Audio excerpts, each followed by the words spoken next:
YouTube channel का है। तो केंद्रीय विद्यालय की शिक्षा बोर्ड की तरफ से एक इम्पोर्टेंट नोटिस आया है सीटेट वालों के लिए। जो बच्चे कम हैं, जिनके नंबर कम रह गए हैं, जो फेल हो गए, अगर उन्हें अपने नंबर बढ़वाने हैं तो वो कैसे क्या कर सकते हैं। तो उनके लिए एक आखिरी मौका केंद्र की ओर से जारी किया गया है। तो देखिए, ये सार्वजनिक क्या कहते हैं नोटिस है। आप देख सकते हैं कि इसमें लिखा है कि उम्मीदवारों की जानकारी के लिए सूचित किया जाता है कि बोर्ड ने सीटेट अगस्त 2023 में उपस्थित होने वाले उम्मीदवारों को उनके अनुरोध पर निर्धारित शुल्क के साथ OMR सीट की प्रति के साथ गणना सीट प्रदान करने का निर्णय लिया है। यानी कि उन्हें ORM जो सीट आपको मिली है उसके साथ साथ आपको गणना सीट जो है वो भी प्रदान करनी है। यानी कि आपके इतने क्वेश्चंस आपके सही हो रहे हैं और इतने गलत हैं, और जो आपके क्वेश्चन इतने सही हो रहे हैं और आपके उस हिसाब से नंबर नहीं है तो आप उसे पूरा क्लियर कर सकते हैं। तो जो उम्मीदवार OMR सीट के प्रति अपनी गणना सीट प्राप्त करना चाहते हैं वे अपेक्षित शुल्क ₹500 के साथ इसके लिए दिनांक 10/11/2023 तक उनसे पहले आवेदन करना होगा। यानी कि उन्हें अगर अपनी जो गणना सीट के साथ अपनी ORM सीट के साथ साथ उन्हें अपनी गणना सीट भी चाहिए।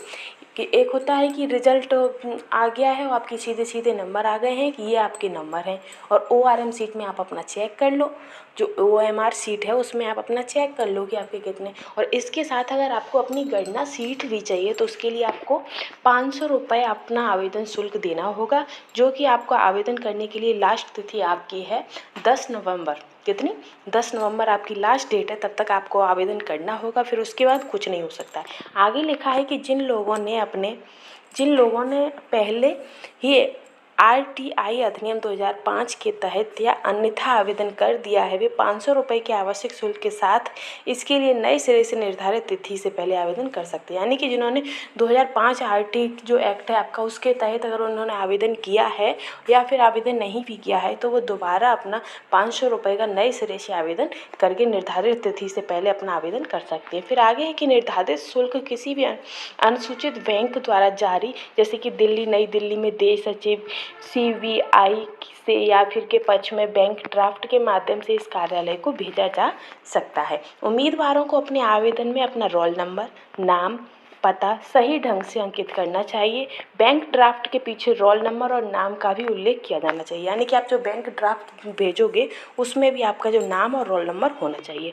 बैंक ड्राफ्ट के साथ निदेशक सीटेट को संबोधित आवेदन स्पीड पोस्ट द्वारा या सीटेट यूनिट CBSE या PH12 या IP एक्सटेंशन या पट्टबडंगज दिल्ली 2 ये आपका जो व्यक्तिगत है रूप से भेजा जाना चाहिए। आपको खुद भेजना है, ठीक है गाइस। ये नहीं कि आपने कैसे भी कर दिया, नहीं, ये आपको खुद अपनी निगरानी में ही व्यक्तिगत रूप से ही भेजा जाना चाहिए। OMR सीट की प्रति के साथ गणना सीट किसी भी संस्थान या स्कूल को प्रदर्शन, व्यावसायिक उद्देश्य, प्रिंट मीडिया के लिए प्रदान नहीं की जाएगी। उम्मीदवार की ओर से जमा किया गया आवेदन और अधूरा आवेदन बिना किसी संदर्भ के सरसरी तौर पर खारिज कर दिया जाएगा।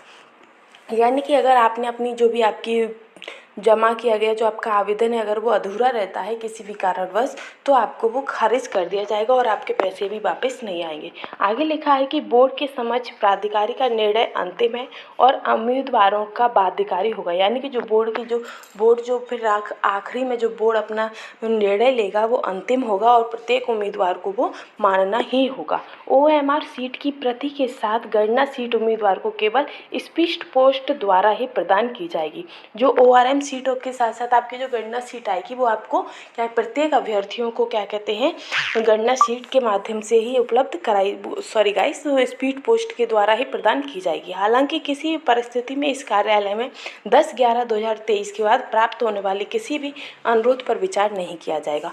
और 10 नवंबर के बाद गाइस कोई भी शिकायत अगर आप करते हो, कुछ भी नोटिस डालते हो तो वो बाध्य नहीं होगा, उस पर कोई भी विचार नहीं किया जाएगा। और ये निदेशक सीटेट की तरफ से आपको बोर्ड की तरफ से आपके लिए नोटिस आया है। तो आज के लिए बस यही लेटेस्ट न्यूज़ आपकी आई थी वो हमने आपको पहुंचा दी है, और ऐसे ही लेटेस्ट अपडेट के लिए हमारे चैनल से बने रहिएगा। Thank you guys.